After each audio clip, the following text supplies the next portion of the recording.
Hello and welcome to Southern Knowledge. I'm Nia Anderson. Southern Knowledge continues to bring information about the community by meeting people where they are. Southern Knowledge continues to be your platform. If you have a community interest or something that you would like to share with the community, please contact Southern Knowledge at Southern Knowledge at Facebook, Southern Knowledge 6 at Instagram, and we're now on YouTube. You can find us on YouTube at Southern Knowledge of Charlotte. You know, there is no secret that more and more people are being affected by the lack of affordable housing. Definitely. We're seeing more people that have to resort to living in their cars just to survive and have a shelter.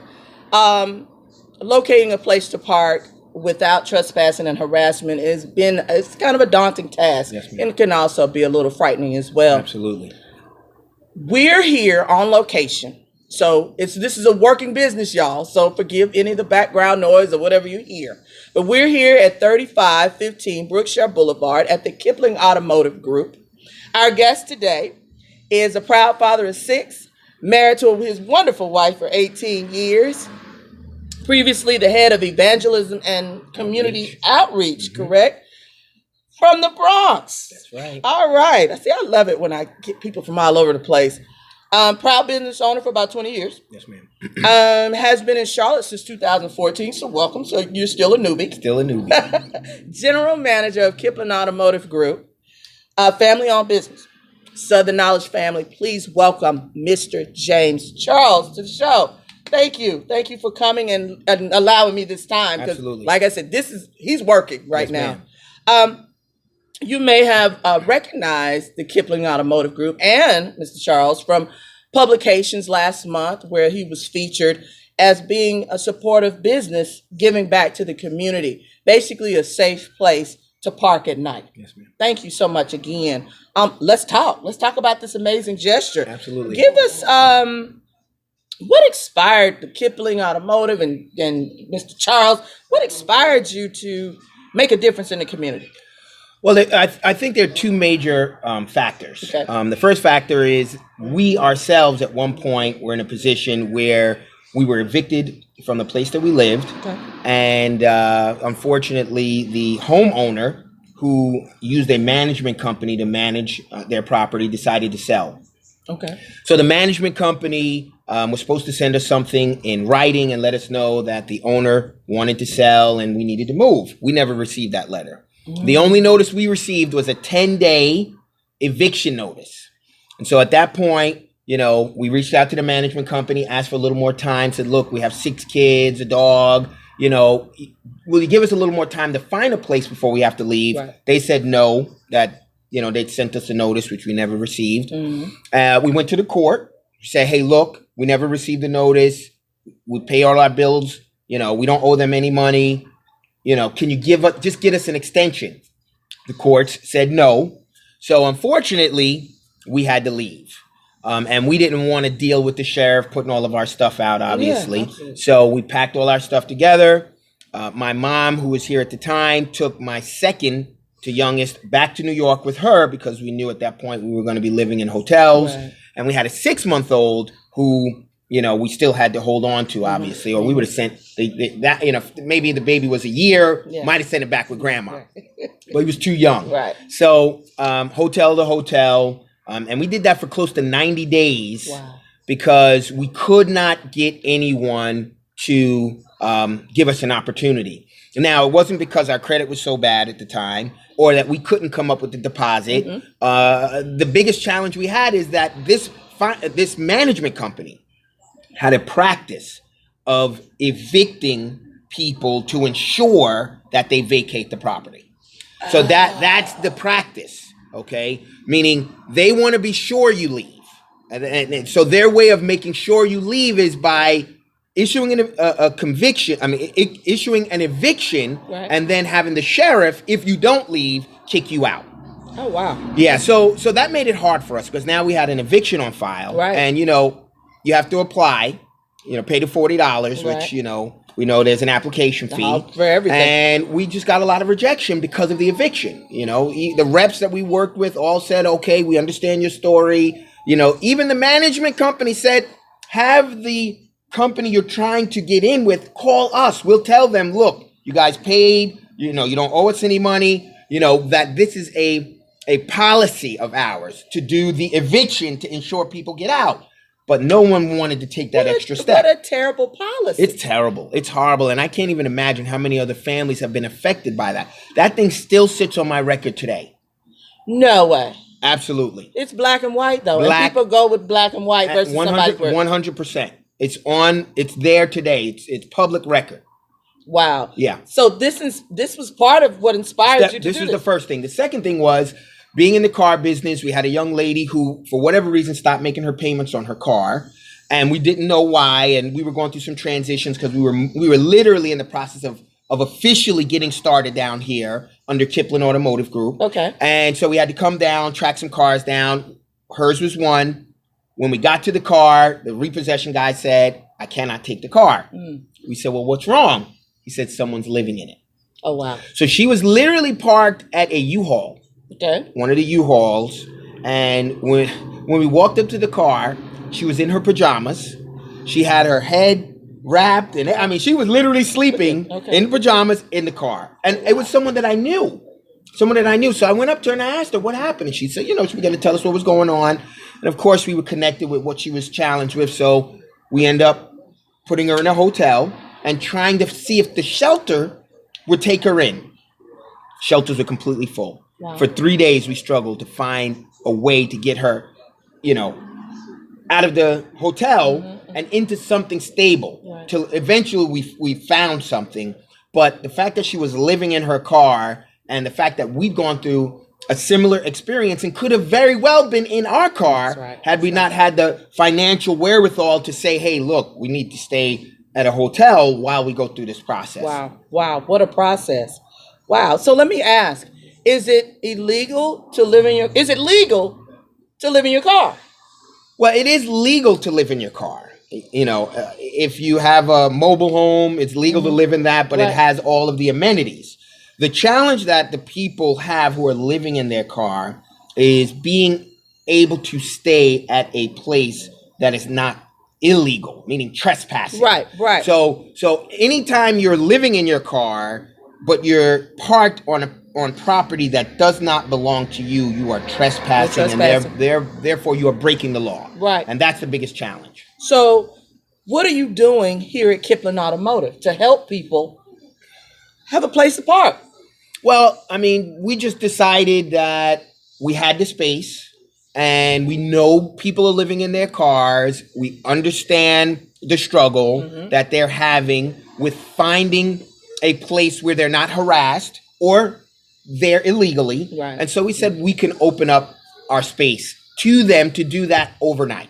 Oh, wow. So are there any rules to this location or to what you're doing? Yes, absolutely. So what we normally ask people to do is come in after work hours, usually 8 o'clock. Okay. And we ask them to leave at 8 a.m. Oh, wow. Most of these people have jobs. So what we're asking really isn't too much to ask for because they got to be at work anyway. Right. So most people are out, but even before 8 o'clock, they're out because they got to take a shower and they got to get to work.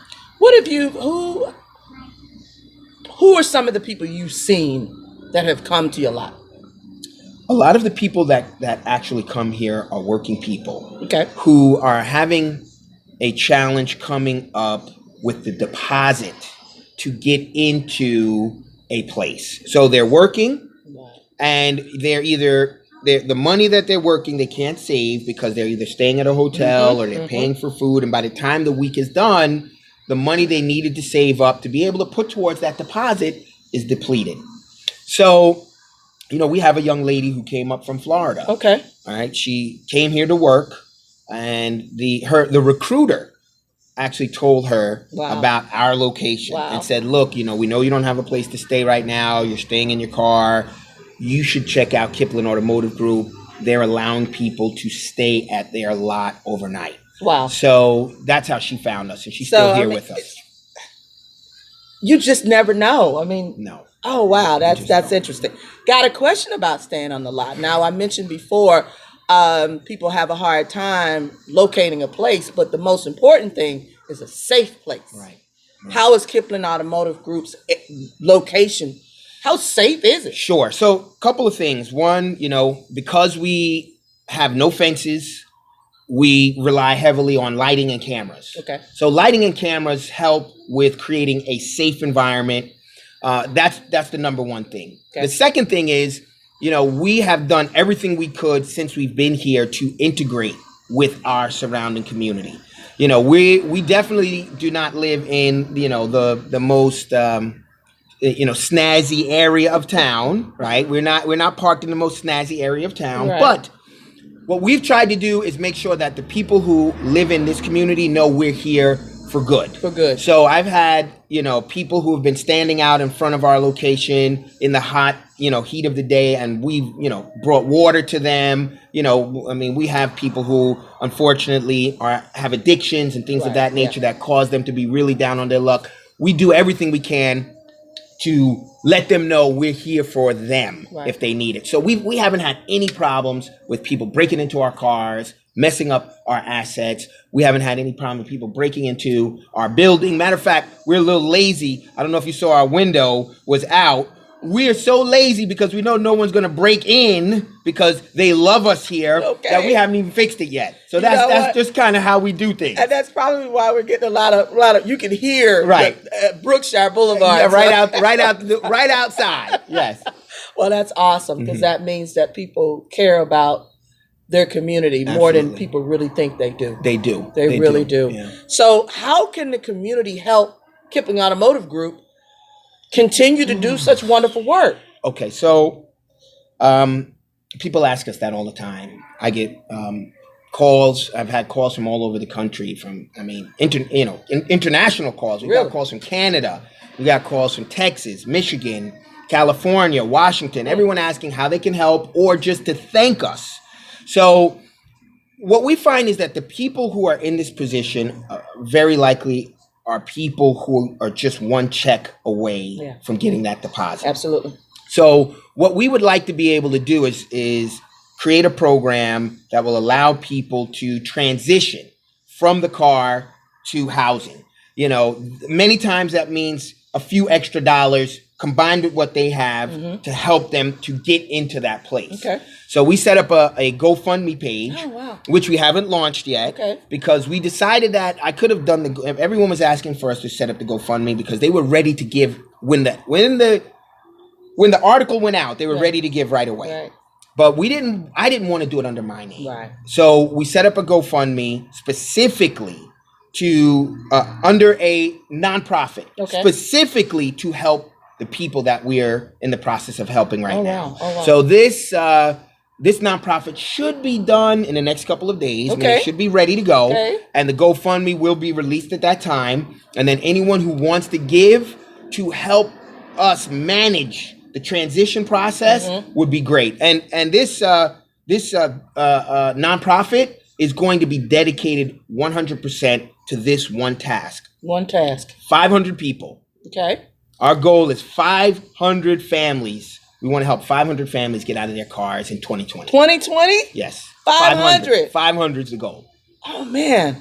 That's a nice little chunk. I like that. Yeah, well, I think there's an organization. I can never remember the name. The Urban Ministry Center. Yes. So a young lady by the name of Carmen came to visit me because she saw the article. Okay. And she said, "Well, James, I just want to let you know that you're in for it." I said, "Well, what am I in for?" Right. So she said, right now there's something called the Rooms at the Inn. Yes, it is. All the churches are involved in taking the homeless off the street from December to March. So she said, right now, James, you're going to get some people coming, but you're not going to see a huge influx. She said, but in March, when the Rooms at the Inn ends, she knows 100 families right now that are living in their cars that are taking advantage of Rooms at the Inn. Okay. Those people are going to be coming in waves when that ends to take advantage of what you're offering. So we knew we needed to do something, have something set up, a program designed specifically to help those families and transition them as quickly as we could out of their cars. Now, you talked about the Rooms at the Inn ending and the amount of people that could possibly come your way. How many vehicles can you hold on the lot? Comfortably about 30. 30. Yeah, comfortably about 30 families. And Safely. Right. Right. That's important. That's important. Yeah. Somebody will say, well, how can we get 30 safely? Safely. That's what we need. Yes, Safely. and I think the ultimate goal for us is going to be to find a location that we can organize around this one effort. A safe place to park, resources. We want to take this thing all the way. I'm not mad. We want to take it all the way because we know that there are people doing it now. Right. We can't avoid that. So even if there's 100 families living in cars because they don't have any other options right now, how do we meet them there?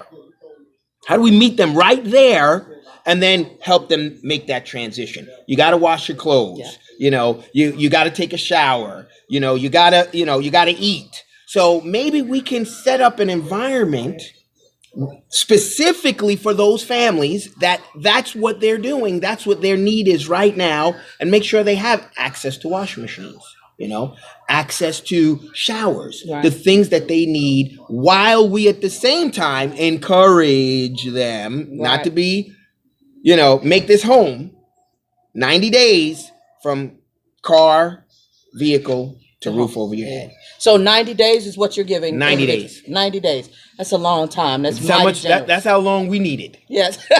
We needed. It took us 90 days to really go from, being evicted to actually finding a place that we could call home. That is very generous of you. And the efforts that you're putting forth should give them or teach them how to fish. Absolutely. Teach them outside of feeding them, giving them the fish. Right. That's what we want to do. That is totally awesome. Mm-hmm. Now, before we got started today, you told me that you had somebody coming over today that was going to assist in some efforts. Absolutely. So we've gotten a lot of calls from different people asking how to help. One of the people that called me, who's actually here today, he called me and said, "Hey, look, I appreciate what you're doing. I think it's great." He said, there's this group here that I'm aware of that provides showers. Mm-hmm. And I want to ask your permission to contact them and see if I can connect you with them for mobile showers. Okay. And I said, listen, anything you can do to help would be great. And I really didn't think much of it after he hung up, because we've gotten lots of calls. He was super persistent, obviously. He got her on the phone. She called me and she said, hey, there's this gentleman who called me and told me about what you're doing. We want to partner with you to help the community. And they provide mobile showers and bathrooms. Wow. So we're looking forward to meeting her today. That's awesome. Awesome. We talked about the shower piece and some of the other ways and creative ways that people are making this work. Absolutely. And you can you talk a little bit sure, about that? Absolutely. So now that we're in deep, right, and we're getting feedback from the people that are going through this process, one of the things we've learned is that when it comes to taking a shower, that's one of the things people would say, okay, you're living in your car. How are you, how are you staying fresh? Right. You're working. You got to go to work every day. How are you staying fresh? Well, one of the young ladies shared this idea with us. She said, I am a member at Planet Fitness. I go in, I take my shower, I work out if I want, and I leave. It costs me $10 a month. And I can go anytime I want. Right. It's 24/7. Right. So it gives people who are living in their cars an opportunity to go in, take a shower, freshen up, and come out. Right. But you still have, I'm not trying to be devil's advocate, but there are situations where there are people with children absolutely living in the cars. I don't know if that would be a good. Maybe more for singles. Maybe so. Adults. Right. Yeah, it would be tough for children. For children. Yes. Right. Absolutely. Wow. So how can people get in contact with you? So if they need your help? 2 ways. They can reach me on my cell phone, 704-201-7601. Okay. If you have a need for the type of service that we're offering to the community, you can call me. And if you don't reach me, it's my work line, my work cell phone. Just text me, and I will always follow up with you. Yep. Or you can reach me on our Facebook page, facebook.com/Kiplin Auto. Just send us a message. Same way. Go to our Facebook page, Kiplin Automotive Group. You can message us, and I'll respond as well. Wow, that is totally awesome. Wow. This always enlightens me, and it always just brings me joy when I get an opportunity to meet people like yourself and the wonderful, amazing things that you're doing in the community is awesome. And the fact that you're taking it a step further, you just didn't stop here. No, we see a need here. This is a dynamic thing. It's moving, it's growing, and we really believe that the nonprofit is going to be a big piece in being able to help provide families who don't have an option right now. Right. And they're living in their cars, the ability to have access to things that they will need while transitioning.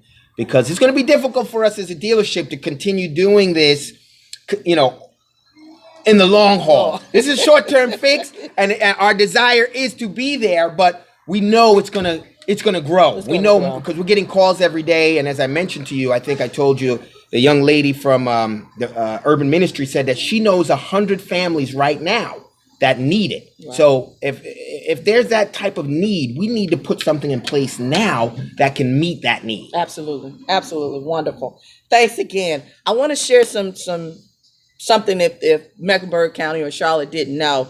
There's approximately 27,000 missing housing units for people making the lowest income, according to the county records. There are approximately 80,000 people with the housing instability, which is defined as a person who could miss one paycheck away from being homeless. Wow. You mentioned that. Yeah, I did. In December of 2019, there's about 3,500 people experience homelessness in Charlotte-Mecklenburg area, and that's only a snapshot. Right. So, James, thank you so much. You're welcome. Kiplin Automotive Group, thank you so much. Yes, ma'am. We are here once again at 3515 Brookshire Boulevard here in Charlotte. Big things are happening in the least likeliest places. Who would have thought? You ain't lying, let me tell you. Who would have thought? So, Southern Knowledge, if you're new to watching Southern Knowledge, welcome. Those that have been supporting us for a very long time, please continue. We thank you so much. Tell a friend. I'm sure that you'll find something that we're saying helpful to someone. Sure. If not yourself, someone else. And as we always say, knowing better equals doing better. See you next time.